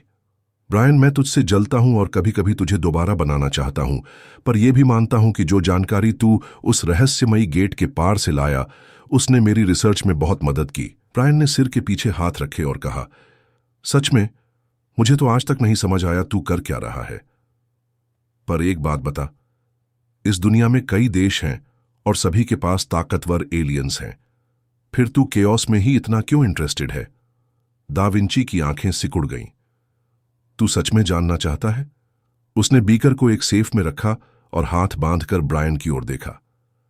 जीवन का विकास अजीब नहीं है, ये तबाही बस उस प्रक्रिया को तेज कर रही है। कुछ जीव ताकतवर बनते जाएंगे, ये तय है। बिशप लेवल एलियंस की बात छोड़, असली एंशिएंट क्रीचर्स कहीं ज्यादा खतरनाक हैं। पर उसकी आवाज गहरी हो गई। केओस नाम के उस आदमी के अंदर कुछ बहुत डरावना है। ब्रायन थोड़ा घबरा गया। क्या? उसके अंदर जो डार्क पावर है? दाविंची बोला, जो वो वॉइड कहता है। ब्रायन बोला, तू तो खुद कहता है कि सारी सुपरनैचुरल पावर बस एनर्जी के अलग रूप हैं। फिर नहीं, दा विंची ने गंभीर आवाज में कहा, उसके अंदर की ताकत बिल्कुल अलग है। वो ताकत इस दुनिया से बिल्कुल उल्टी है। ब्रायन, जो 13 साल का एक बूढ़ा कुत्ता था और डा विंची की वजह से दोबारा जिंदा हुआ, उसने बहुत साइंस सीखी थी। उसने आंखें सिकुड़ी और धीरे से कहा, एंटी मैटर। एंटी मैटर एक साइंटिफिक थ्योरी है जो कहती है कि हर पार्टिकल का एक उल्टा पार्टिकल होता है। जब एंटी मैटर और मैटर टकराते हैं तो दोनों नष्ट हो जाते हैं और बहुत ज्यादा ऊर्जा बनती है, इतनी कि किसी और चीज से तुलना नहीं की जा सकती। डा विंची ने कहा, केओस को अभी तक अपनी असली ताकत का अंदाजा नहीं है। वो बस उसे ऐसे ही इस्तेमाल कर रहा है जैसे कोई बारूद। अगर एक दिन उसे समझ आ गया कि उसकी असली ताकत क्या है, तो सोच भी नहीं सकते वो कितना डरावना हो सकता है। फिर उसने जोर से दांत दिखाए और मुस्कुराया। शायद वो पूरी दुनिया को तबाह भी कर सकता है। ब्रायन डर के मारे कांप गया। इतना डरावना मत बोलो यार, दा विंची ने ठंडा जवाब दिया। तू साइंस को नहीं समझता। चल छोड़, मैं अपने काम में लगा रहता हूं। अगर मेरी रिसर्च काम कर गई तो हम इन एंशिएंट सभ्यताओं के सामने भी खड़े हो सकते हैं। जांग यी ने अपनी कनेक्शन से संपर्क किया। कुछ बड़े एरिया से मैसेजेस भी आए, पर उसने बस हल्के में जवाब दिए। फिर उसे किंग आर्थर का मैसेज दिखा, केओस, फ्रीमन्स की लड़ाई खत्म हो चुकी है। उम्मीद है तू हमारी तय की हुई लड़ाई नहीं भूला। जांग यी ने आंखें संकरी की। अब वो काफी मजबूत हो चुका था और उसे यकीन था कि वो किंग आर्थर को हरा सकता है, पर अभी उसके पास बहुत कुछ करने को था और लड़ाई के लिए टाइम नहीं था। फ्रीमन्स की बात अभी खत्म नहीं हुई। यूटुगल कभी भी आ सकता है। पहले पीछे की सुरक्षा पक्की करनी है। किंग आर्थर मुस्कुराया, केओस, मैं हमेशा ताकतवर को सम्मान देता हूं, पर तेरे लिए। उसकी मुस्कुराहट गहरी हो गई और उसने सिर हिलाया जैसे कुछ कहना चाहता हो, लेकिन नहीं कहा। पिछली ट्रायल में जो हुआ उससे वो जांग यी से नाखुश था। जांग यी ने अनजान बनते हुए भौहें उठाईं। किंग आर्थर बोला, चल एक तारीख तय करते हैं। मैं सबको इस लड़ाई की खबर दे दूंगा। अगर तू बचा तो समझ लूंगा कि मैं तुझे बहुत ऊंचा मान बैठा था। जांग यी की आंखें चमक उठीं। ठीक है, तू सोचता है मैं डरता हूं। किंग आर्थर को बस यही चाहिए था। तैयारी में तुझे कितना टाइम लगेगा? जांग यी ने कुछ सोचकर कहा, 1 महीना बाद, और टाइम और जगह मैं तय करूंगा।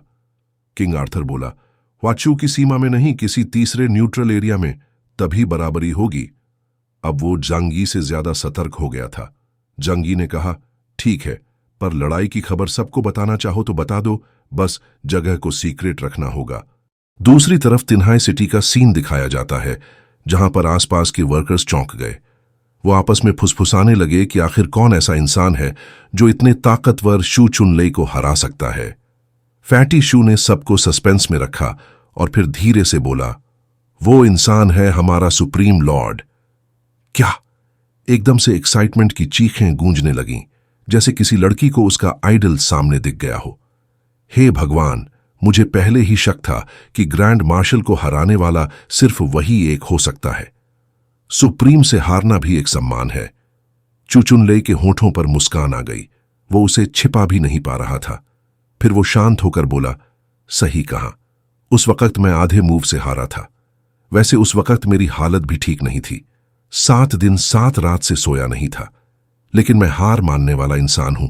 तभी से मैं सुप्रीम के साथ हूं और उनका नंबर 1 जनरल हूं।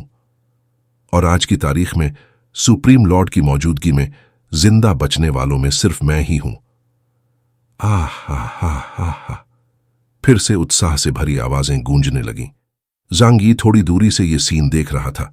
उसे पता था कि फैटी शू मुस्कान नहीं छिपा पा रहा, लेकिन उसने उसे एक्सपोज करना जरूरी नहीं समझा। उसने बस बैली चंगचिंग से कहा, देखा, इसलिए ये दुनिया एक बड़ी सी फेक टीम जैसी है। जब तक तुम खुद को बड़ा दिखा सकते हो, लोग सच में मान लेते हैं कि तुम बड़े हो। बाइली चंगचिंग भी हंस पड़ा। वैसे बाहर से देखें तो फैटी शू की बातों में कुछ गलत नहीं था। हालांकि ज्यादातर समय वो मू यान की शैडो स्पेस में छुपा रहता था और सीधे लड़ाई में नहीं उतरता था। लेकिन जहां भी लड़ाई हुई, जांग यी वहीं मौजूद था और कभी नहीं हारा। जांग यी ने पास में बने नए टियानहाई फोर्ट्रेस को देखा। अब ये पहले से दुगना बड़ा है। अंदर का विला वैसा ही है जैसा प्रिंस वोंग ने बनवाया था। परिवार में कोई अच्छा डिजाइनर नहीं था और पुराना विला पहले ही वर्ल्ड क्लास डिजाइनर से डिजाइन हुआ था, तो उसे बदला नहीं गया। डिफेंस पहले से दुगना मजबूत हो गया था। उसमें टियनहाई कैनन्स भी लगाई गई थीं, जो मैकेनिकल सिविलाइजेशन की तकनीक से अपग्रेड की गई थी। अब भले ही जांग यी वहां न हो, लेकिन लू केरन और यांग शिनशिन उसे संभाल सकते हैं और बिशप लेवल एलियन के हमले को कुछ देर तक रोक सकते हैं। जांग यी अभी इस रीबिल्डिंग के कामयाबी के एहसास में था कि तभी इंटेलिजेंट सिस्टम ने अलार्म दिया। मास्टर, समुद्र के पास बहुत तेजी से वॉरशिप्स आ रहे हैं। 10 मिनट में ह्वाक्सू कंट्री की सीमा में घुस जाएंगे और तियानहाई सिटी की तरफ आ रहे हैं। जांग यी का चेहरा अचानक गंभीर हो गया। ऐसे वक्त पर कौन पागल फोर्स हमारी सीमा में घुसने की सोच रही है, वो भी मुझे केओस को ढूंढने? जीने का मन नहीं है क्या? जाओ पता करो किस देश के वॉरशिप्स हैं, जांग यी ने कहा। कंफर्म हो गया है, ये वॉरशिप्स यूरोप के बैटीगांग से हैं। जांग यी की आंखें तेज हो गईं। बैटीगांग दुनिया का सबसे बड़ा ट्रेडिशनल रिलीजन है, जिसके सबसे ज्यादा फॉलोअर्स हैं, सबसे बड़ा नेटवर्क और सबसे ज्यादा असर है। अपोकलिप्स के बाद उनका असर और बढ़ गया है। लेकिन जांग यी और बैटीगांग में कभी कोई दुश्मनी नहीं रही, तो फिर ये उसे क्यों ढूंढ रहे हैं? सिस्टम से आई इमेज में जांग यी ने देखा कि वॉरशिप पर क्रॉस वाला फ्लैग लगा है, लेकिन वो वॉरशिप ह्वाक्सू की सीमा में नहीं घुसा, बल्कि हाई सीज में ही रुक गया। फिर जांग यी को एक मैसेज मिला। वो मैसेज कार्डिनल आर्नल्ड ओलिव की तरफ से था, कोड नेम माइकल, जो बैटीगांग के ऑफिशियल चैनल से आया था विथ इलेक्ट्रॉनिक सील। यानी ये कोई प्राइवेट बात नहीं थी। मैसेज बहुत पोलाइट था। ओलिव जांग यी से मिलने की रिक्वेस्ट कर रहा था। वो मुझसे क्यों मिलना चाहता है? जांग यी के मन में सवाल आया। वो ओलिव को जानता भी नहीं, पर जुनजेंग सेक्ट की ग्लोबल इन्फ्लुएंस को देखते हुए जांग यी ने फैसला किया कि बात कर लेनी चाहिए। हुआ हुआ, जांग यी ने पुकारा, और हुआ हुआ जो नूडल की तरह डीली पड़ी थी तुरंत उठी, उसके सिर पर चढ़ गई और अपनी बड़ी बड़ी आंखों से इधर उधर देखने लगी। वैसे तो बिल्लियां गोद में बैठना पसंद करती हैं, लेकिन हुआ हुआ कभी कभी ही जांग यी की गोद में जाती है, क्योंकि जांग यी को हाथों की आजादी पसंद है, ताकि वो कभी भी गन निकाल सके और लड़ सके। डेंग शेंटोंग भी सीधा खड़ा हो गया और गहरी आवाज में पूछा, लोगों को बुलाऊं? नहीं, ज्यादा लोग बुलाने से लगेगा जैसे हम डर गए हैं, जांग यी ने हल्के से कहा। उसे डेंग शेंटोंग की इज्जत रखनी थी, लेकिन हकीकत में अगर तुम साथ चलोगे तो मदद नहीं बोझ बनोगे। डेंग शेंटोंग ने नाक खुजाई, जैसे उसे भी बात समझ आ गई हो। वैसे भी टियनहाई सिटी जांग यी की टेरिटरी है। सामने वाला पागल नहीं होगा कि सीधा युद्ध शुरू करे और एक सुपर पावर और सबसे बड़े रिलीजन के बीच लड़ाई करा दे। जांग यी बस हुआ को लेकर डायमेंशनल डोर से निकल पड़ा और समुद्र किनारे पहुंच गया। थोड़ी ही देर में उसने एक मैकरेल जैसी ग्रे व्हाइट वॉरशिप देखी। जांग यी ने ओलिव को वॉइस मैसेज भेजा, मैं आ गया हूं, बताइए क्या बात करनी है। वॉरशिप पर ओलिव ब्राइट रेड रोब में था, नीचे व्हाइट टेम्पलर रोब और गले में सिल्वर क्रॉस। वो डेक पर चला। जांग यी उसे देख सकता था और वो भी जांग यी को। ओलिव वॉरशिप से उड़कर जांग यी के पास पहुंच गया। दोनों आमने सामने थे, ह्वाक्सू की सीमा के आर पार। ओलिव ने आदेश दिया और उसका वॉरशिप घूमकर चला गया। फिर उसने कहा, मिस्टर चियोस, फिर से मुलाकात हुई। जांग यी ने शांत होकर कहा, अब भी आधा महीना भी नहीं बीता। ओलिव ने हाथ फैलाया, क्या हम कहीं बैठकर अच्छे से बात कर सकते हैं? जांग यी हल्के से मुस्कुराया। हुआ ने अपनी क्लॉज से उसके सिर पर हल्का दबाव बनाया, जैसे इंस्टिंक्टिवली डेंजर महसूस कर रही हो। ओलिव कितना स्ट्रांग है ये कहना मुश्किल है, लेकिन जांग यी जानता है कि उसने भी फ्रीमन्स में एक पूरी मैकेनिकल आर्मी को मारा था। यानी ओलिव की पावर बिशप्स में भी टॉप लेवल की है। जांग यी ने तुरंत जवाब नहीं दिया, बल्कि पूछा, क्या मैं पहले जान सकता हूं कि आप किस वजह से मुझसे मिलने आए हैं? मेरा जुनजेंग चर्च से कभी कोई संपर्क नहीं रहा। ओलिव ने सिर हिलाया। वो वैटिकन का दूसरा सबसे पावरफुल इंसान था, नाइट्स टेम्पलार का लीडर और बहुत ही शांत स्वभाव का। यह चर्नोबिल वेस्टलैंड की घटना से जुड़ा है, लॉर्ड केओस। जांग यी की आंखें थोड़ी सिकुड़ गईं। उसने अंदर ही अंदर अपने सीक्रेट्स को छुपा लिया। ओह, वहां तो बहुत कुछ हुआ था। आप किस इवेंट की बात कर रहे हैं? ओलिव ने आंखें ऊपर उठाईं। वो आंखें कंपैशन और इंडिफरेंस का मिक्स थीं। वो 4 घुड़सवार जो चेर्नोबिल के ऊपर दिखे थे और हेल का लॉर्ड। जांग यी ने सोचा शायद वो ड्रकर की बात कर रहा है। अब अगर वो बोले कि मुझे कुछ नहीं पता तो वो भी अजीब लगेगा। कोई भी नॉर्मल इंसान कुछ तो इन्वेस्टिगेशन करता। उसने थोड़ा गंभीर चेहरा बनाते हुए कहा, मैं भी उन मिस्टीरियस बीइंग्स के बारे में जांच कर रहा हूं, लेकिन उनकी लाइफ लेवल बहुत ऊपर है। मैं नहीं मानता कि हम ह्यूमंस को इसमें इन्वॉल्व होना चाहिए। बस जब तक उसका सीक्रेट नहीं खुले बाकी सब मैनेज हो जाएगा। यंग शिनचिन उनकी बात सुन रही थी। जांग यी उसे हटाने का सोच ही रहा था कि उसने कहा, भाई जुनजेंग चर्च के पास बहुत जरूरी जानकारी हो सकती है। जांग यी को सुनकर क्यूरियोसिटी हुई। उसने धीरे से पूछा, ओ क्या जानकारी? यंग शिनचिन बोली, डेड सी स्क्रोल्स। ये अब तक की सबसे पुरानी होली स्क्रिप्चर मानी जाती है। उसमें बहुत प्राचीन सभ्यताओं की कहानियां हैं। जुनजेंग चर्च के पास सबसे ज्यादा कॉपीज हैं। वो खुद आकर आपसे बात करना चाहते हैं तो सुन ही लो, हो सकता है कोई इन्फो मिल जाए। जांग यी ने सिर हिलाया। ओलिव बोला, हमारे पास इस मैटर से जुड़ी बहुत इंपॉर्टेंट जानकारी है जो कभी पब्लिक नहीं की जाएगी। ये पूरी ह्यूमन रेस के सर्वाइवल से जुड़ी है। मुझे लगता है आपको यह जानने में दिलचस्पी होगी, तो क्या आप थोड़ा वक्त दे सकते हैं और मेरी बात सुन सकते हैं? ओलिव एकदम से किसी ब्रिटिश जेंटलमैन जैसा लगा। जांग यी थोड़ी देर चुप रहा, फिर बोला, ठीक है, आइए मेरे साथ। लेकिन वो उसे टियनहाई सिटी नहीं ले गया। वहां का कंस्ट्रक्शन प्रोग्रेस आउटसाइडर्स को दिखाना सही नहीं था। जांग यी ने एक सुनसान आइलैंड चुना और एलियन स्पेस से एक पूरा घर निकाल लिया। हां, वो घर फुकागे ट्रूप्स के लिए तैयार किया गया था। एक छोटा स्क्वायर घर, पॉइंटेड रूफ के साथ, जिसमें सारी जरूरत की चीजें थीं, टेबल, चेयर्स, कॉफी मशीन तक। दोनों उस घर में गए।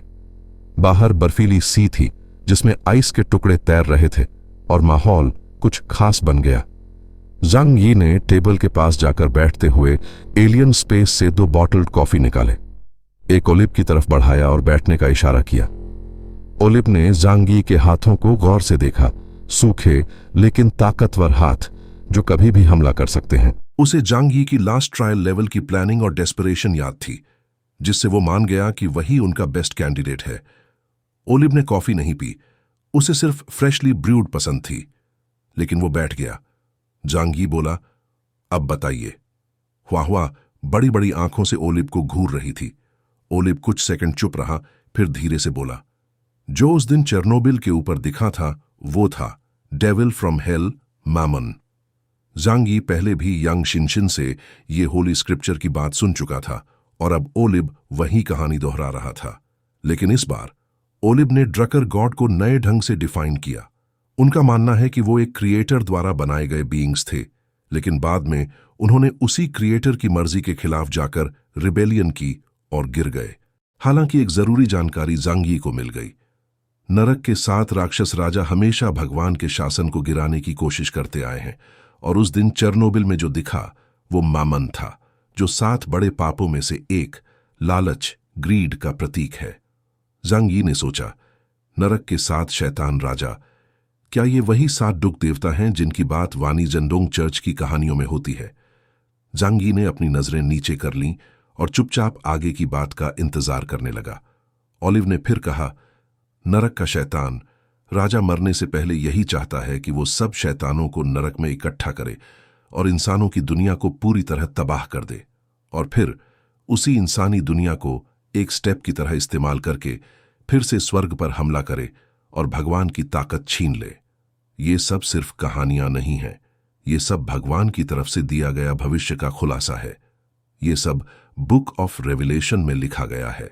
अब जब लालच का राक्षस जाग चुका है, हमें इसे रोकने का कोई तरीका निकालना होगा और इसे फिर से नरक में हमेशा के लिए बंद करना होगा, वरना पूरी दुनिया अंधेरे में डूब जाएगी। जांग यी ने सोचा, भगवान की ताकत छीनना। डूक कबीले को कगडू ने बनाया था और उसका असली मकसद था कगावू के लिए इस भौतिक दुनिया का निगरानी करना, यानी वो भी भगवान के दूत थे। लेकिन बाद में जब उन्होंने नियंत्रण खो दिया तो खुद कागावू ने उन्हें खत्म कर दिया, और एक कहानी के अनुसार उन्होंने भगवान को मारने और उसका सिंहासन लेने की कोशिश की थी। रुको, जांग यी की आंखों में एक अजीब चमक आ गई। शायद ड्यूक लोग सच में भगवान को मारने की ताकत रखते हैं। ईथर दुनिया में आत्मा की ताकत बहुत ज्यादा है। लॉजिक से देखें तो भौतिक दुनिया में आत्मा की ताकत बस एक बूंद के बराबर है। भले ही ड्यूक कबीले ने इस दुनिया की सारी चीजें इकट्ठा कर ली हों, फिर भी वो भगवान को नहीं हरा सकते थे। लेकिन ईथर दुनिया भी आखिर में भगवान की बनाई हुई है। ड्यूक लोगों के पास अमर शरीर की ताकत है और सब कुछ खाने की भयानक भूख भी।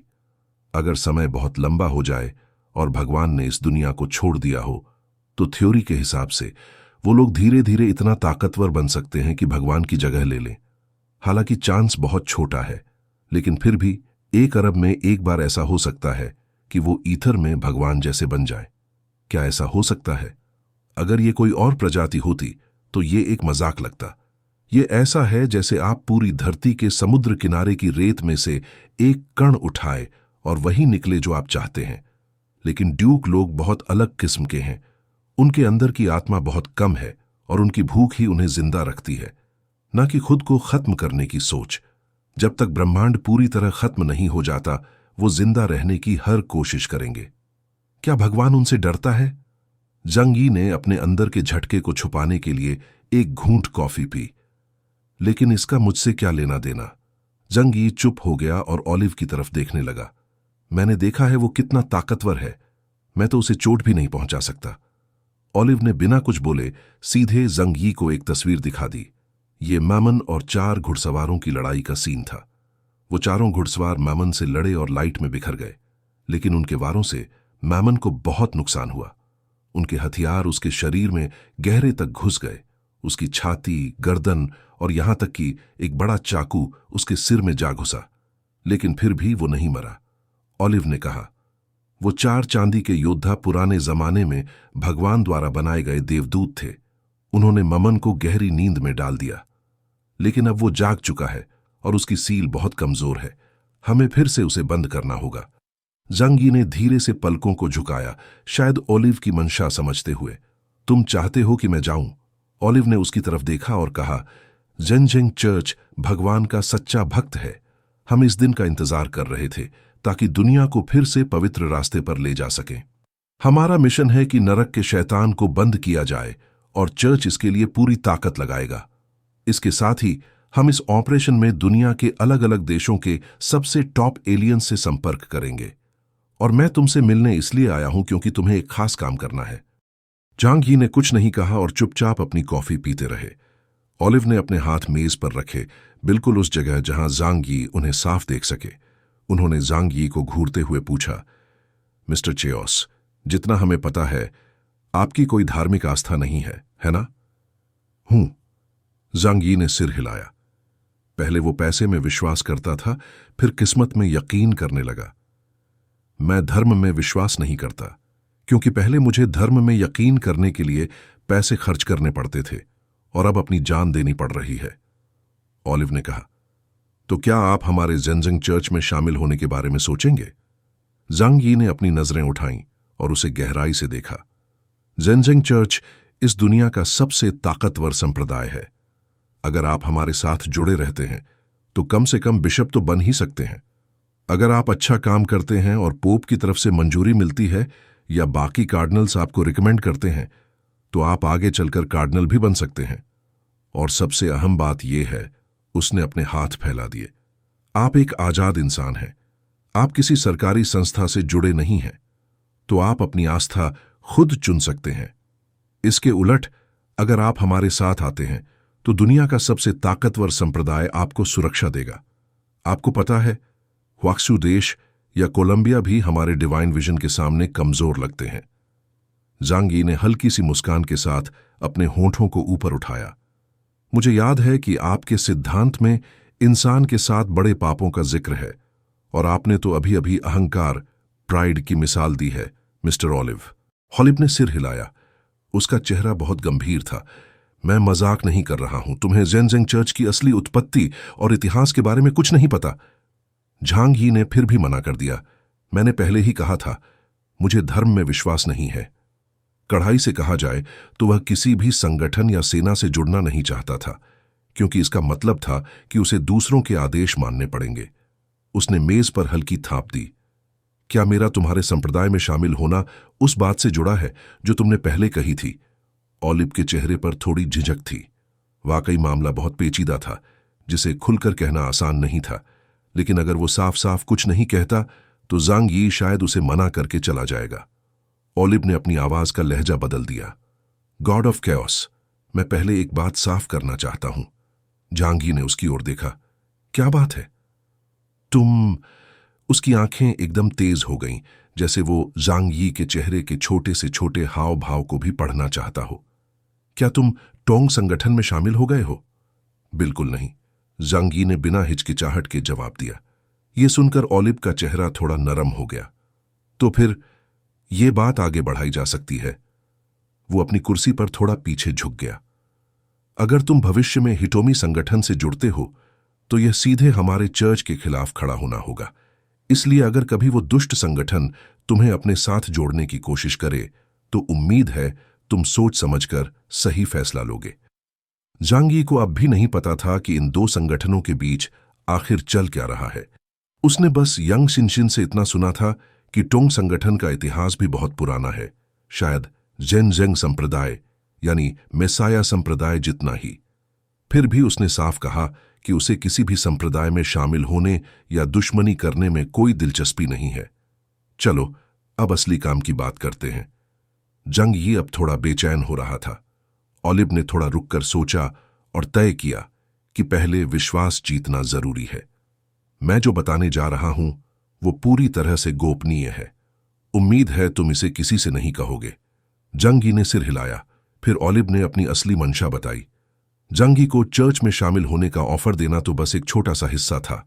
हाँ, अगर वो एक शक्तिशाली बिशप स्तर के एलियन को अपने साथ जोड़ पाते तो अच्छा होता, लेकिन वो जानते थे कि इसकी संभावना बहुत कम है। ओलिव का असली मकसद था जांग यी जैसे आजाद लेकिन ताकतवर इंसान से एक खास मिशन पूरा करवाना। हमें यह कंफर्म हुआ है कि मामन को जिस जगह पर सील किया गया है वह उत्तर अफ्रीका के सहारा डेजर्ट में है, एक जगह जिसे डेविल्स आई कहा जाता है। प्राचीन काल में दानव राजा को सील करने के लिए भगवान ने फरिश्तों को डिवाइन रेवलेशन के जरिए सील करने के उपाय दिए थे, और ये सीलिंग की विधियां पवित्र शास्त्र के मूल रूप में दर्ज थीं। मूल पवित्र शास्त्र डेड सी के आसपास की गुफाओं में पाए गए पार्चमेंट्स हैं। यही डेड सी स्क्रोल्स हैं। इन्हीं में वो सील की बुक मौजूद है जिससे दानव राजा को बांधा गया था, लेकिन बहुत पुराने होने के कारण डेड सी स्क्रोल्स अब अधूरी हैं। सीलिंग की किताब भी कई जगहों पर खो गई है। जांग यी ने ओलिव की तरफ देखा और पूछा, तो तुम चाहते हो कि मैं डेड सी स्क्रोल में से सील की गई स्क्रॉल्स को ढूंढूं? ओलिव ने जवाब दिया, सीलिंग की किताब बस एक नाम है। उसमें सिर्फ सीलिंग की विधियां नहीं है, बल्कि एक बहुत शक्तिशाली सीलिंग ऑब्जेक्ट भी शामिल है। ये दोनों मिलकर पूरी सीलिंग बुक बनाते हैं। सिर्फ तभी हम नरक के अविनाशी दानव राजा को फिर से बांध सकते हैं। नरक में 7 दानव राजा हैं और उनके लिए 7 सील की बुक्स और 7 सील ऑब्जेक्ट्स की जरूरत होती है। मामन को सील करने की विधियां तो हमारे पास हैं, लेकिन वो चीज नहीं है जिससे उसे बांध सकते हैं। हमें सूचना मिली है कि वो सील ऑब्जेक्ट, जिसका कोड नेम है लांस ऑफ लॉन्गिनस, वो उत्तर अफ्रीका में एक अलग देश काजे में मौजूद है।